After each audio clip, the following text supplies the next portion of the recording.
নমস্কার, সকলকে স্বাগত জানাই নতুন একটা ভিডিওতে। আশা করছি সকলে খুব ভালো আছেন, সুস্থ আছেন। আজকের এই ভিডিওটা একেবারে অন্যরকম একটা ভিডিও। আজকের এই ভিডিওটা আমি আমার নিজের জন্য বানিয়েছি। নিজের জন্য বলতে কি, মানে পুরনো ঘরটা ভেঙে নতুন ঘরটায় যেভাবে ধাপে ধাপে আস্তে আস্তে একটু একটু করে হয়েছে না, তো সেই সমস্ত কিছু আজকের এই ভিডিওতে রয়েছে। তো ভবিষ্যতে যদি কখনো ইচ্ছে হয় যে ঘরটা কিভাবে কি তৈরি হলো আস্তে আস্তে, পুরনো ঘরটা কেমন ছিল, কিভাবে ভাঙা হয়েছে, সেই সব কিছু দেখার জন্য একটা ভিডিও আমি রেডি করে রাখলাম, যেটাতে সমস্তটাই থাকবে যতটা আমি রেকর্ড করতে পেরেছিলাম। তবে এর বেশিরভাগ ক্লিপ আপনারা দেখে নিয়েছেন বিভিন্ন ব্লগের মধ্যে। আজকে সেই সমস্ত ক্লিপ একটা ভিডিওর মধ্যেই আমি রেখেছি। তো যখন পুরনো মাটির ঘরটা আমাদের ভাঙা হচ্ছিল, আশেপাশে সকলেই বলছিল যে সাপ বেরোবে, কারণ এমন কোনোদিনও হয়নি যে মাটির ঘর ভাঙা হচ্ছে আর সাপ বেরোবে না, তা কখনোই সম্ভব নয়। তো এর আগে একদিন একটা সাপ বেরিয়েছিল, যেটাকে আমাদের এখানে বলা হয় চিতি সাপ।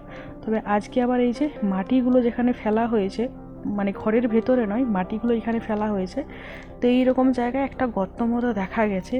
এনারা সকলে আন্দাজ করছে যে একটা বড়সড় সাপ হতে পারে, সেই জন্য কেউ সাহস করে এগোচ্ছে না।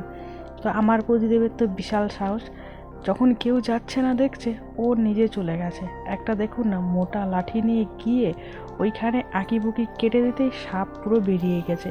আর সাপ দেখে তো আমরা অবাক, এত বড় সাপ! আসলে এই সাপটা এখানে ছিল না, ইঁদুর বা কোনো কিছু হয়তো পোকামাকড় ধরার জন্যই সে বেরিয়ে, মানে এখানে ঢুকেছে। গতকালকে সন্ধ্যাবেলায় এই সাপটা বেরিয়েছিল। যখন এটা এখানে বেরোলো না, তখন দেখে বুঝতে পারলাম যে এটা গতকালকে বেরিয়েছিল, সেই সাপটাই এসে এখানে ঢুকেছে। দেখতে পাচ্ছেন সাপটা কত মোটা আর কত বড়! দেখে মনে হবে খুবই বিষাক্ত সাপ, তবে এই সাপের কোনো বিষ নেই। আমরা এই সাপটাকে ঢান্না সাপ বলি, তবে এই সাপের আসল নাম কি আমি জানি না। যাই হোক, সাপ বার করানো হয়ে গেল, সাপ চলে গেছে। এরপর এই যে ঘরটা দেখছেন যতটা ভাঙা হয়েছে, এতটাই ভাঙা হবে, এর থেকে আর বেশি ভাঙা হবে না, বাকিটুকু রেখে দেওয়া হবে। তবে এই যে যে দেওয়ালগুলো দেখা যাচ্ছে অর্ধেক অর্ধেক ভাঙা আছে, এইগুলো পুরোপুরি ভেঙে ফেলা হবে। আর বাকি যেটুকু দেখা যাচ্ছে যে বাড়িটা এখনও গোটাটা দাঁড়িয়ে রয়েছে, এইটা কিন্তু গোটাটাই থাকবে। তাই গোটা বাড়িটাকে ভেঙে ফেলার আগে যতটুকু বাড়ি রাখা হবে সেইটুকুকে একটু মানে শক্ত করে নিচ্ছে, ঠিক আছে, বিভিন্ন জিনিস দিয়ে কাঠ পাত বেঁধে। আর আমাদের বাড়ির সমস্ত মাটি ঢুকছে এই ডোবাতে, ডোবার পাড় তৈরি করা হচ্ছে। এত দিনে না ওই ডোবার পাড় অনেকটাই ছিল, কিন্তু এই বর্ষাকালে ধাস খেয়ে খেয়ে ডোবার পাড় এখন আর নেই বললেই চলে। সেই জন্য ডোবার পাড়টা একটুখানি শক্তপোক্ত করে বানানো হচ্ছে। আর শক্তপোক্ত করে বানানোর কারণ, মাটি তো সহজে থাকবে না, যাতে মাটিটা থাকে তার জন্য অনেক রকম ব্যবস্থা নেওয়া হয়েছে, যেটা আশা করি আপনারা এরই মধ্যে ব্লগে আমার দেখে নিয়েছেন। তো এই যে যতটা বাড়ি ভাঙা হয়ে গেছে, বাদ বাকিটুকু কিন্তু থাকবে। আজকে আমাদের বাড়ির কলম তাড়া হবে। কলম বলতে যে কলমের যে গর্তগুলো, সেই গর্তগুলো আজকে তৈরি করা হবে।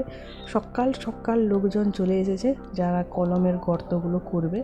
এর আগের দিন দাগ দেওয়া হয়েছে, মানে যে কটা কলম হবে কতটা করে হবে আর কোন কোন জায়গায় হবে, যে আমাদের ঠিকাদার যে বাড়িটা বানাবে উনি এসে দাগ দিয়ে গেছেন। এবার অন্য লোকে এসে এই গর্তগুলো করবে, এরপর এসে কলম তৈরি হবে। সে তো বহু ঝক্কি ঝামেলা, বহু সময়ের কাজ, এ তো আপনারা জানেন। ঘরটা ভেঙে ফেলার পর এই জায়গাটা দেখতে একেবারেই অন্যরকম লাগছে। তখন জায়গাটা একরকম মনে হতো, আবার এখন জায়গাটা আরেক রকম মনে হচ্ছে। আর এই যে আমাদের পুকুর, যেটা আস্তে আস্তে জলটা শুকিয়ে যাচ্ছে, এখন তো আরও অনেক বেশি করে জল শুকনো হয়ে গেছে। এইদিকে আমাদের টোটাল 9টা কলম হচ্ছে। তো 9টা কলমের জন্য 4জন লোক লেগে পড়েছে কলমের গর্ত খুঁড়তে। এখন মোটামুটি বেজে গেছে সকাল 9টা, 9:30। কিন্তু এই দিন এত বেশি কুয়াশা দিচ্ছিল আর একেবারে মেঘলা মেঘলা করেছিল যে মনে হচ্ছিল এই সবে ভোর হয়েছে। আর আমাদের এই ঘরের কলম মানে গর্ত তাড়া হচ্ছিল ওই ফেব্রুয়ারির প্রথমের দিকে। এই কলমটা যেখানে হয়েছে এখানে ছিল আমাদের তুলসী মঞ্চটা, আর ওই তুলসী মঞ্চটার গোড়ায় ছিল একটা ইউক্যালিপটাস গাছ, যেটা বহু বছর আগেই কেটে ফেলা হয়েছে। বহু বছর মানে আজ থেকে প্রায় 3-4 বছর মতো আগে, কিন্তু গোড়াটা তোলা হয়নি কারণ তুলসী থানটা ছিল, তো তুলসী মঞ্চটা তো ভেঙে ফেলা হয়েছে যেহেতু এখানে কলম হবে, আর ওই গাছের গোড়া যেটা ছিল সেটাও এখন তুলে ফেলা হলো। তো এইখানের এটা ছিল লাস্ট গর্ত, তো এই গর্তটাও তৈরি করা কমপ্লিট হয়ে গেল। এরপর বাকি কাজ করবে হচ্ছে মিস্ত্রিরা, মানে ওই যে ঠিকাদার মিস্ত্রিরা, ইট সিমেন্ট রড বালি এইসব দিয়ে এবার কাজ শুরু হবে। প্রথমে কলম তোলা হবে, তারপর টাই বিম ঢালাই হবে, তারপর দেওয়াল হবে, তারপর লিন্টন ঢালাই হবে, তারপর আবারও দেওয়াল হবে, তারপরে ছাদ ঢালাই হবে। তো এখন অনেক কাজ বলে দিলাম তো আমি 1 সেকেন্ডের মধ্যে, কিন্তু সেটা হতে 1 বছরেরও বেশি হয়তো টাইম লাগবে। যাই হোক, এইদিকে তো মিস্ত্রিরা কয়েকদিন ধরে আসছে, কাজবাজ শুরু করে দিয়েছে। এই যে কলমের জন্য নিচে রড বেঁধে দিয়েছে, আর এই রিং রিং করেও মানে রডগুলোকে সোজা সোজা দাঁড় করিয়ে দিয়েছে। নিচে একটা ঢালাই দিয়েছে, তার উপরে রডগুলো দাঁড় করিয়েছে। আবারও ঢালাই হবে, ঢালাই এই যে গর্তটা পুরোটা সিমেন্ট বালি আর গুটি দিয়ে জাম হবে, তার উপরে কলমটা উঠবে।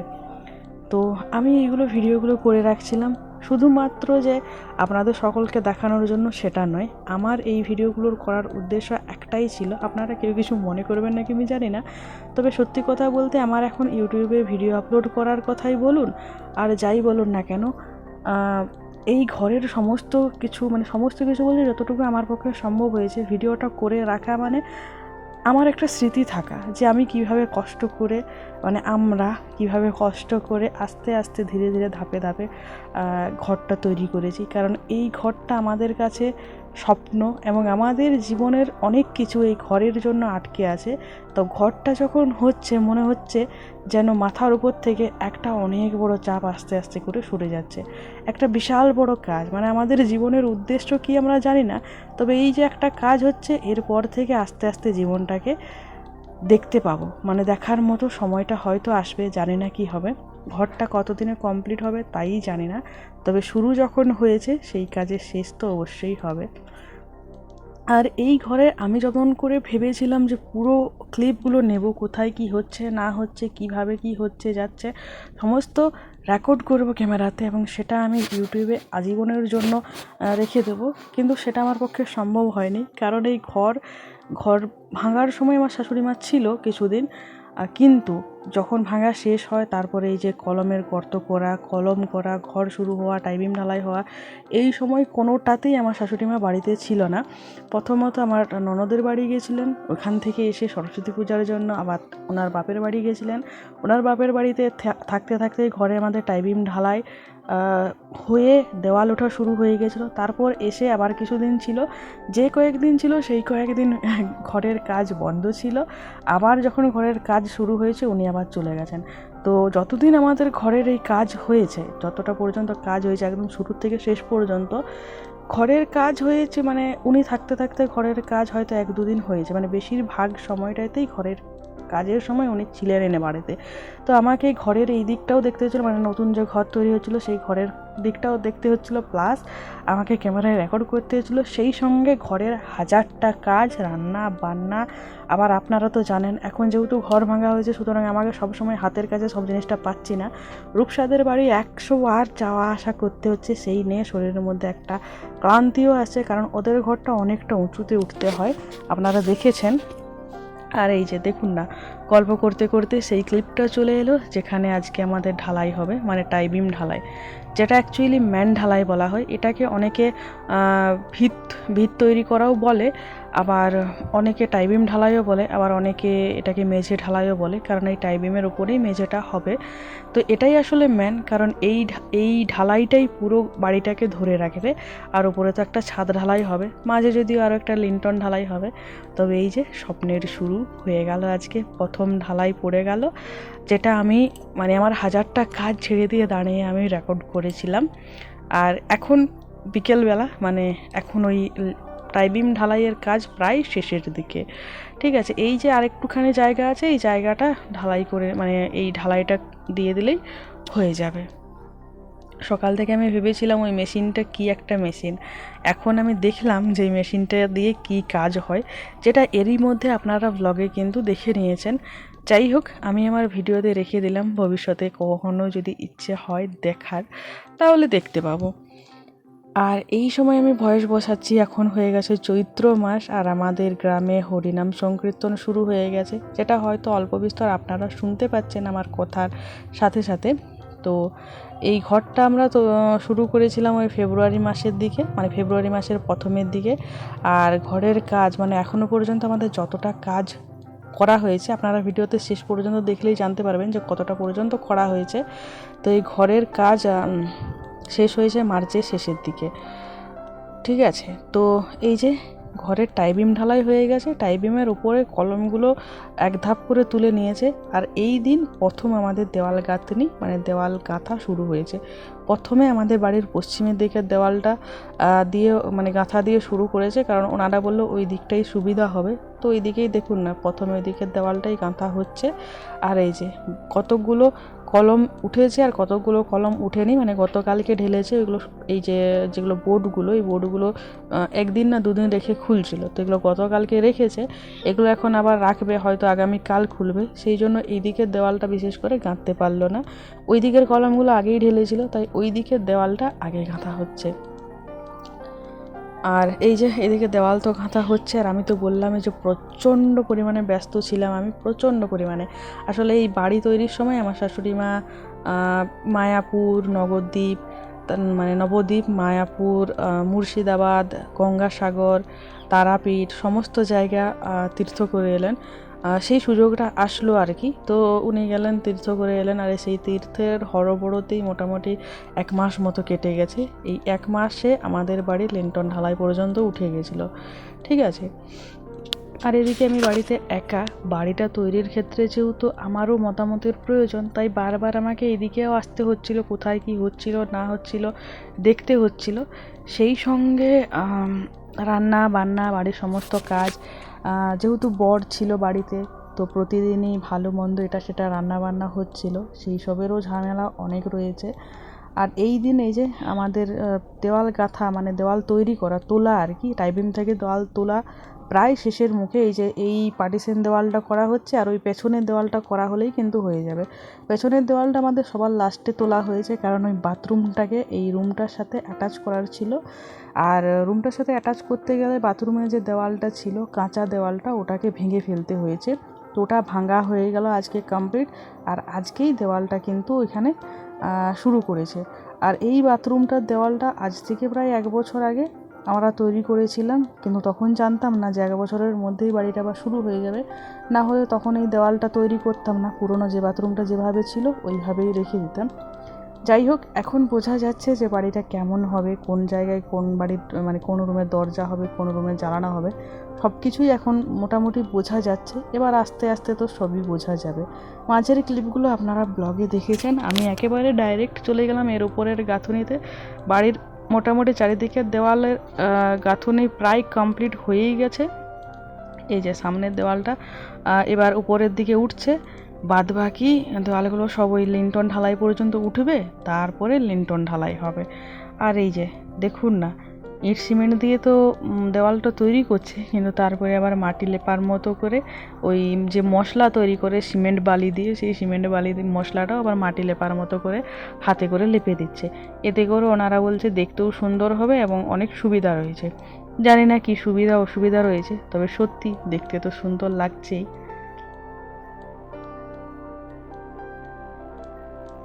যেদিন আমাদের দেওয়ালগুলো লিন্টন ঢালাই পর্যন্ত গাঁথা কমপ্লিট হয়েছে, ওই দিনই প্রচণ্ড পরিমাণে বৃষ্টি আরম্ভ হয়ে গেছে। মানে যেখানে যেখানে বাকি ছিল সেইগুলো তো সব গেঁথে দিয়েছিল। তো ওই দিন প্রচুর বৃষ্টি আরম্ভ হয়ে গেছে হঠাৎ করে, আর আমার পতিদেব পুরো একদম ভিজে একাকার। কারণ যখনই দেখছিল যে এই জায়গাটা আজকে নতুন গাঁথা হয়েছে ওইখানে জল পাচ্ছে, বৃষ্টির জল, সেই জায়গাটা ধোয়া হয়ে যাচ্ছিল। তো ভিজে ভিজে তিরপল ঢাকা দেওয়া, টিন পাতা ঢাকা দেওয়া, সে এক কীর্তি, সেটাও আপনারা ব্লগে দেখে নিয়েছেন। তো অনেক কষ্ট হয়েছে। পুরো বাড়িটা করতে সবথেকে বেশি ঝামেলা, কষ্ট, পরিশ্রম আমার পতিদেবের হয়েছে। হ্যাঁ, হবেই, বাড়িটা তো ওরই হচ্ছে, তাই না? যাই হোক, এই যে পুরো বাড়িটার সমস্ত দেওয়ালগুলো লিন্টন ঢালাই পর্যন্ত তোলা হয়ে গেছে। এই যে লিন্টন ঢালাই হবে তার জন্য সাইডগুলোতে পাটা পিটাও হয়ে গেছে। আজকে ওই তারগুলো মানে রডগুলো তার দিয়ে বেঁধে নিচ্ছে, আগামীকাল কি আগামী পরশু দিন লিন্টন ঢালাই হবে। আর এই ঢালাই মানে তো আরও বেশি ঝামেলা। একা হাতে আমার ঘরে রান্নাবান্না তো রয়েইছে, সেই সঙ্গে মিস্ত্রিরা খাবে তার জোগাড় যন্ত্রও করতে হয়েছে। আর যেদিন যেদিন ঢালাই হয়েছে আমাদের বাড়িতে সেই দিন সেদিনই মাংস হয়েছে। আর মিস্ত্রিরা যেহেতু একবেলা খাবে বলেছিল, তো মুড়ি দুদিনেই, মানে যেদিন টাইবিম ঢালাই হয়েছিল সেদিনও মুড়ি দেওয়া হয়েছিল, ঘুগনি মুড়ি, আর যেদিন লিন্টন ঢালাই হয়েছে সেই দিনও ঘুগনি মুড়ি দেওয়া হয়েছে। তো যেদিন টাইবিম ঢালাই হয়েছে সেই দিন ঘুগনিটা বাবা তৈরি করেছিল, আর ঘুগনির একটু শর্ট পড়েছিল, কিন্তু বাবা তৈরি করলেও সব কিছু জোগাড় যন্ত্র তো আমাকেই করে দিতে হয়েছিল। কিন্তু যেদিন লিন্টন ঢালাই হয় সেই দিন বাবাও বাড়িতে ছিল না, বলতে একবেলা ছিল না বাড়িতে। তো ঘুগনিটা আমি তৈরি করেছিলাম এবং হাঁড়িতে করে এক হাঁড়ি ঘুগনি তৈরি করেছিলাম। এত বেশি ঘুগনিটা হয়ে গেছিলো যে মিস্ত্রিরা তো খেয়েইছে মন ভরে, তার উপরেও বেড়ে গেছিলো, সেটা সকলকে আমাদের বাড়ির দেওয়া হয়েছে। আর এই যে দেখুন না, লিন্টন ঢালাই হচ্ছে। লিন্টন ঢালাই আমি বিকেলবেলা তুলছি, কারণ সারাদিন প্রচুর ব্যস্ত ছিলাম। তো এই যে এখন শেষের মুহূর্ত, সেই শেষের মুহূর্তটুকু আমি তুলছি, বাকি চারিদিকেই দেখতে পাচ্ছেন মশলা ঢালা হয়ে গেছে।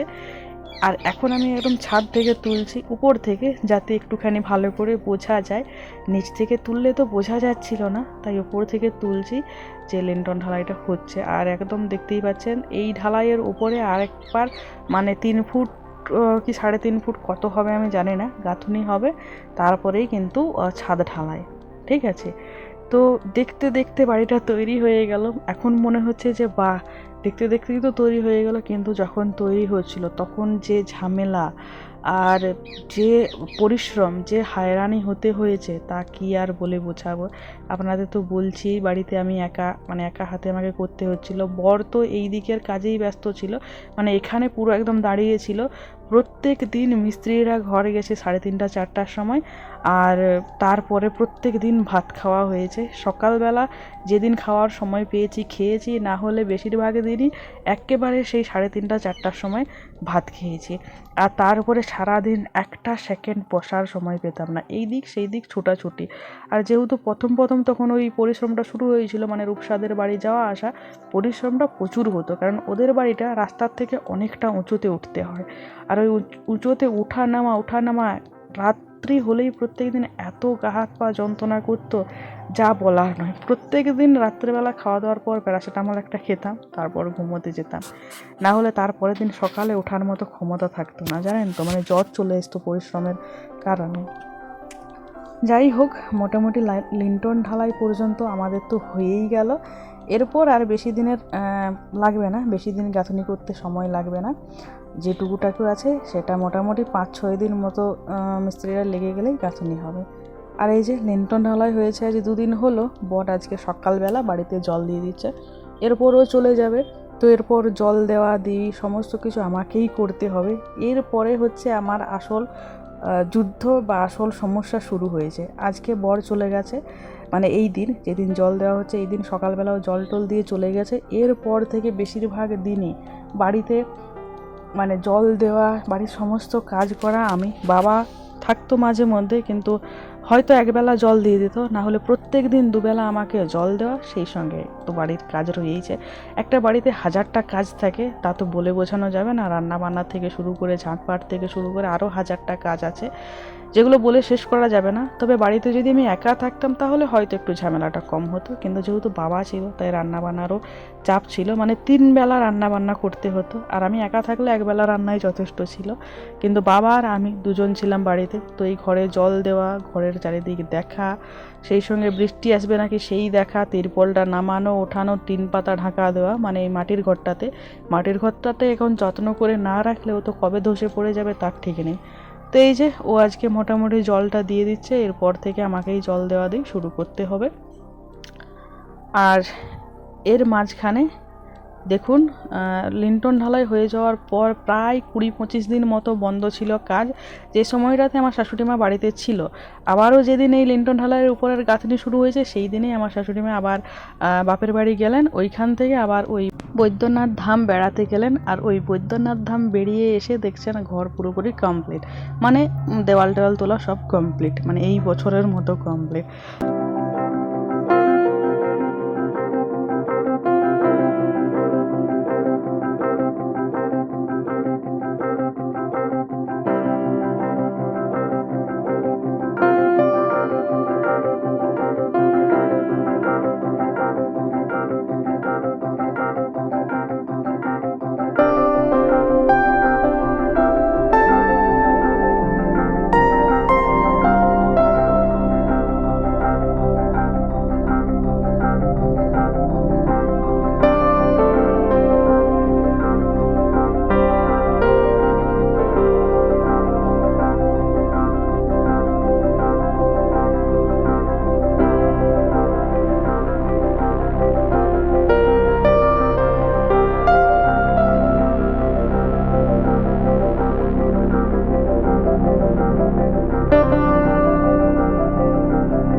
যাই হোক, এই যে আজকে রান্না বান্না সব করে এসে ভিডিও করেছি। এই দিন ছিল আমাদের লাস্ট কাজ মানে দেওয়াল তোলার লাস্ট কাজ ছিল। আর এখন যে ক্লিপটা দেখছেন এটা হচ্ছে আমাদের বাড়ির একেবারে লাস্টের দিনের কাজ। ওইদিকে জানালাগুলোতে স্ল্যাবগুলো ঢালা হয়ে গেছে, এদিকে যেগুলো দেওয়াল শোকেস হবে, ওয়াল শোকেস, ওইগুলো আজকে গাঁথুনি হচ্ছে। ব্যাস, এই গাঁথুনি হয়ে এখনকার মতো কাজ শেষ। এবার বাকি রইল ছাদ ঢালাই, সেটা যে কবে হবে তা জানা নেই। মোটামুটি এখনকার মতো ঘরের কাজ বন্ধ রয়ে গেল, যতটা হওয়ার ছিল হয়ে গেল। এরপর আবার কবে হবে তার কোনো ঠিক ঠিকানা নেই। তো এই দিন ছিল লাস্ট কাজ, আর লাস্ট কাজের পর ঘরটা কেমন দেখতে হয়েছিল সেটাও আপনাদের সাথে শেয়ার করব অবশ্যই।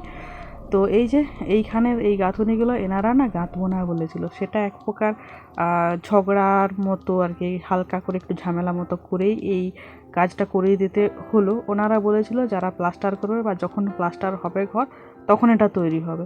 তো আমি বলেছিলাম যে আমি এখন প্লাস্টার করাবো না ঘর, আগে ঘরে থাকবো।